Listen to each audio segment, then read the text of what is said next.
Hi, it's Estelle. I just got back from the movies and I got a message that I had to give you. My dishwasher is on, so that's the hissing sound if you're able to pick it up. There's no gas leaking, it's just my dishwasher. So I want you to know that there are people who are born natural born givers. There are also people who are natural born takers. See, if you give out of the need to receive in return, you're never gonna have enough. Can I say that again? If you give out of the need or out of the wish or out of the want, out of the hope of getting it back, you're never gonna feel like you have enough of whatever you're given, whether it's love, time, affection, whatever it is, right? There is this thing that is very prominent in the dating world these days.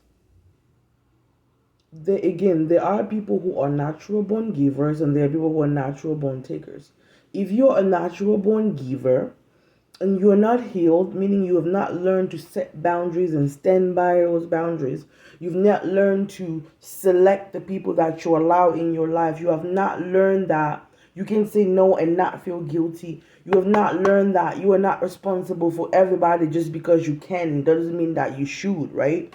You have learned that certain things are out of your control and that's okay. You have not yet learned that just because you know how to help somebody doesn't mean that you can make them accept or want help if you are not there yet. You're going to attract people who are constantly, naturally taking. Here's the gag. This is Kiki Palmer's word. The gag is, as long as you are willing to give, they're willing to take. There's not a single person in the world that is a natural born taker. And natural born takers have an underlining, I feel, in my opinion, have an underlining using energy. Like they know how to use your ass and dry your ass. Like squeeze everything out.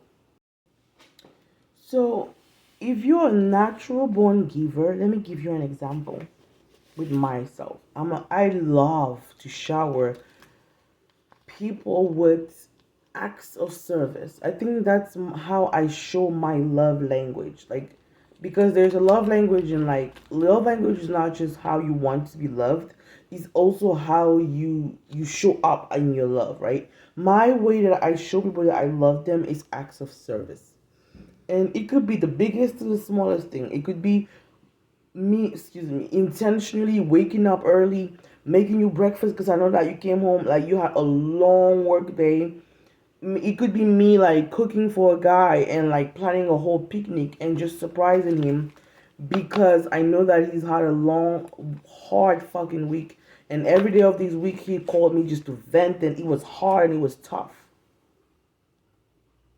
Never have I met a guy who said, "Hey, I don't want to be in a relationship with you, Estelle. Also, I don't want you to do all these things for me." No, never. What? I don't want to be in a relationship. I'm not ready for a relationship. I'm not in a space for that right now, but I'm willing. But they are always willing to play house with you. They are always willing to keep you kind of hooked. They are always willing to keep taking what you have to give, even though they're aware that these things that you're giving is what you should be giving a boyfriend type person. So if I continue to cook for Steven and bring him food and all these things with the hope that these things are going to make him change his mind and see me as girlfriend material, babe, you're hurting yourself. You're hurting yourself. There are people who go their entire life using people.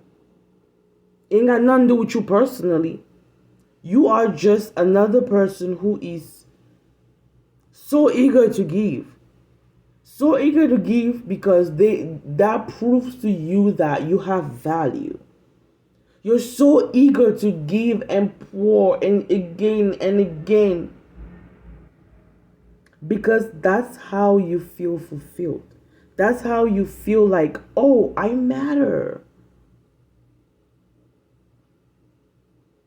Now, external validation is a motherfucker. But your validation needs to come from in here first, right? When you start to validate yourself, you start to know that this person is in my life because I am a great giver, right?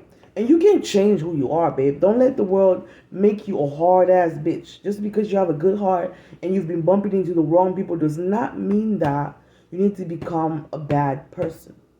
No. I believe that if you have a good heart, and you continue to attract trash ass motherfuckers, is because you haven't healed yet. Some part of you, some part of your self-esteem hasn't matched the size of your heart.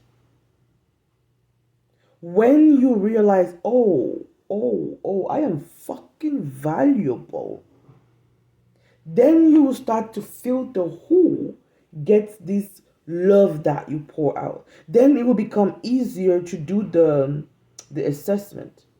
For me, it took me maybe a few months because it felt like this person will visit me every weekend because during the week he works, right? Every weekend he will make some effort to come to my house. And if you're a bare minimum type of bitch, that's cute. All he does is come to my house. So when I took a step back and I analyzed, when he comes to my house, there's food. I cook. I'm a cook. Okay? I cook. I'm 30 years old. I'm a West African child. I cook. So when he walks through the door, it is like the is either incense or I don't know if you guys can see at the corner over there. I have what do you call those things? A wax burner. There you go. 1, 2, 3. I have 4 in my house, right? And in my bedroom, I have also a diffuser. The scents are always going well. The food slapping. So you get into my house. He comes through, you go there, roll him a blunt, put on something that I know that he would enjoy to watch. Go bring him food, put in a nice plate for him, serve him, give him some water, sit down, let him eat. Never once has this motherfucker walked through the door with $20 and said, hey, I know I eat here every weekend, but I kind of wanted to give you $20 or $30 so that, next week, make me food too. Never once has this motherfucker walked in here with food that he brought. Like, because you could buy food and say, hey, I know you be cooking your ass off, but I brought some food so you don't have to cook today so we can just chill.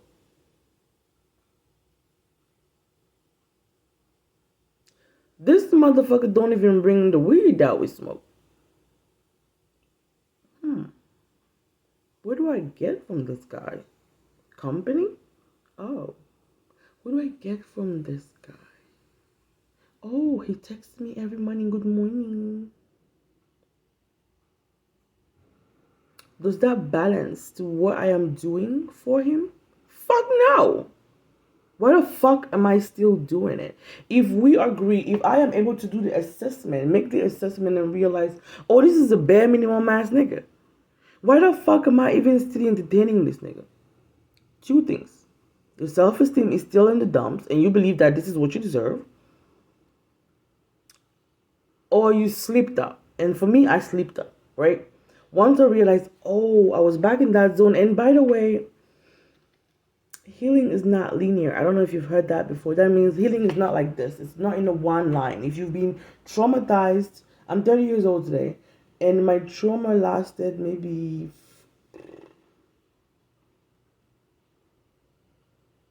still I was maybe 22, right? So I had maybe 20 or 18 years where my life had a traumatic event all the time.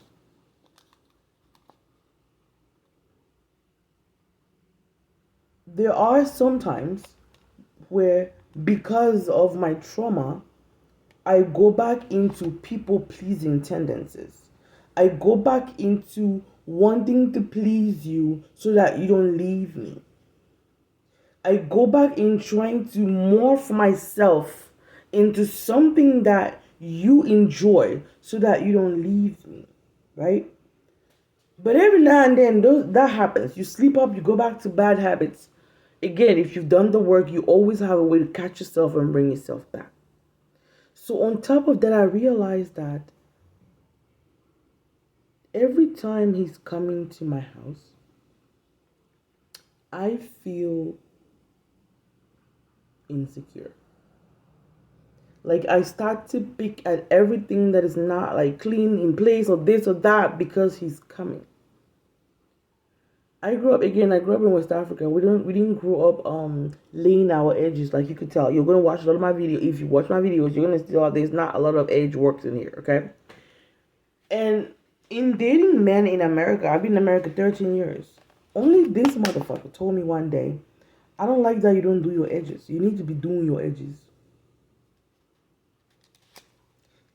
I promise you, there's nothing in my body that gives a fuck about my edges. Not a single bit. Where I grew up, you just make sure that they're, brushed at least like this. Water, a little bit of oil, the grease that you use to do your hair. And you just brush it like this before you go to school. We don't do the swoop and swoop. I don't know how to do that. And when he told me that, it made me feel so inadequate. I was like, oh my God, all the other women do that. I don't do that. Oh my God. And by the way, I don't wear makeup. So it started to feel like, oh, I'm going to have to change who I am to please this guy. But then I realized that he's not willing to make any compromise to please me at all. He literally told me one day, I'm great how I am. I don't need to change. I don't need to improve. I don't need to get better. I am great how I am.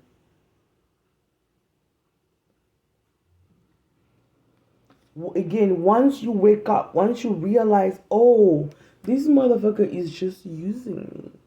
Because I have a big heart, I have a good heart, I have a flick of the wrist, I cook really good. I do other good things with my hands and all them other things. All them other things. Has he ever tried to give back so that you feel like, okay, it's kind of... No, he doesn't. It's not even a thought that, oh, I gotta give her back. I'll give you another example. My only American candy that I like is Crunch. The Nestle Crunch bars. I love them so much. My mom will buy them for me. My brother, I have friends that know that that's my thing. So when they're coming over, they literally bring me Nestle Crunch. And this motherfucker would just randomly roll over, grab my Crunch, eat it. And then one day I was like, don't ever fucking touch my Crunch. He's like, yo, why you acting like that? I said, because you've never brought me a fucking Crunch. It's $1, bitch. You stop by stores. So not only am I making you a full course meal, but you decide that the dessert, the candy that I have for me that, oh, I'm a little munch on when I'm a little high, it's yours. There's not even like, hey, can I have some? No, it's I'm getting up, I'm getting it, yum, yum, yum. Who the fuck are you? And then I realized, yo, nigga, you're too comfortable. You're way too comfortable. And it clicked. He's comfortable because you made him comfortable. He keeps taking and taking and taking and taking because you keep giving and giving and giving and giving. What would he have to take if you stopped giving? When you become like pretty spiritual or you start to do the work, mental work, you learn that certain situations you have responsibility in and certain situations you do not. In a situation where somebody is using you, if you're not aware of it, that's one thing. When you become aware of it, you have to do something about it. If you're okay with being used, because, well, at least he visits me once a week, that's fine, babe. Be a weak ass bitch. Stay a weak ass bitch. But don't complain Don't then turn around and say, well, why you ain't giving me, why I don't get nothing from him? Because you have no boundaries set for this motherfucker. You have no boundaries set for this motherfucker. You don't respect yourself enough. You're not believing that you are deserving of people who bring equally what you bring to the table. Think about it. If there's a table, if you come to my table every day and you eat but you bring nothing, that means you're taking out of my food. You're taking out of my love. You're stealing from me, right? If you come on Sunday and I didn't bring anything to the table is empty. What does that tell you, babe? That tells you that whether this person is there or not, you don't need them. You don't need them because literally, whether they're there or not, you're able to provide for yourself. You have food.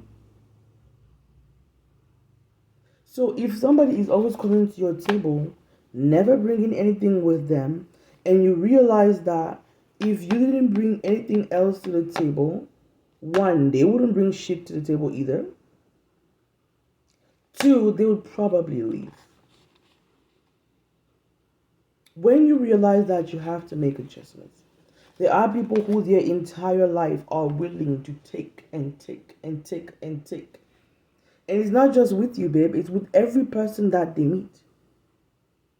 So if you're that person who is stuck in a cycle where you feel like you always give so much to the man that you're dating, and somehow they don't give in return, stop yourself in your tracks. Number one, ask yourself, did he ask me for this? If he didn't, if you're doing it because you just wanted to do something cute, slow down. Slow the fuck down. Why? When was the last time he did something cute for me? If you're like, oh, okay, well, he asked me to make him lunch. Cool. Am I making him lunch as what? His cook? Is he paying for the food? Well, he can pay for the food and I cook. That's cool. I could pay for the food. He pays me back and pays for my gas to go give him the food. That's cool. Once you realize that you are being used, you can cut ties and move the fuck on and keep your good old loving to yourself. You can address this with this motherfucker, or you can put in boundaries. Hey, start going forward. If you want to come to my house and you're hungry, tell me ahead of time. Make sure that you bring money, because if you had to eat outside, you would pay for fucking food. When I go to do groceries, I don't grocery store shop for me, my sibling, my mother, and a fucking nigga. I don't. So if you're gonna be eating in our pot, you're gonna have to be chipping in our motherfucking pot. And if that's a problem, cool. Don't come back over here. Don't ever ask for food over here, bitch. This is not a soup kitchen. Fuck you thought. Be very clear on your boundaries. How do you stop giving and giving and giving to others, especially? Ask yourself how much you give yourself. Ask yourself how much these people give you.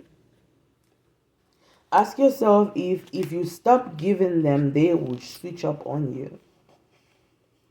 Ask yourself who else gives you as much as you give other people. And then ask yourself why you can't just give that much to yourself. They're natural born givers, they're natural born takers. If you are a natural born giver, or you were made an over giver because of trauma, you can auto correct, babe. I didn't say stop giving. I said give to the people who deserve to receive. People who appreciate it. They tell you that they appreciate it. They show you that they appreciate it by doing for you in return. Correct? My name is Estelle. Please click the like and subscribe button. Thank you for watching. I hope that this made sense. Let me know in the comments if it hit you where I wanted it to hit you. Because I wanted to hit you right in the fucking forehead. Thanks for watching, guys. Bye.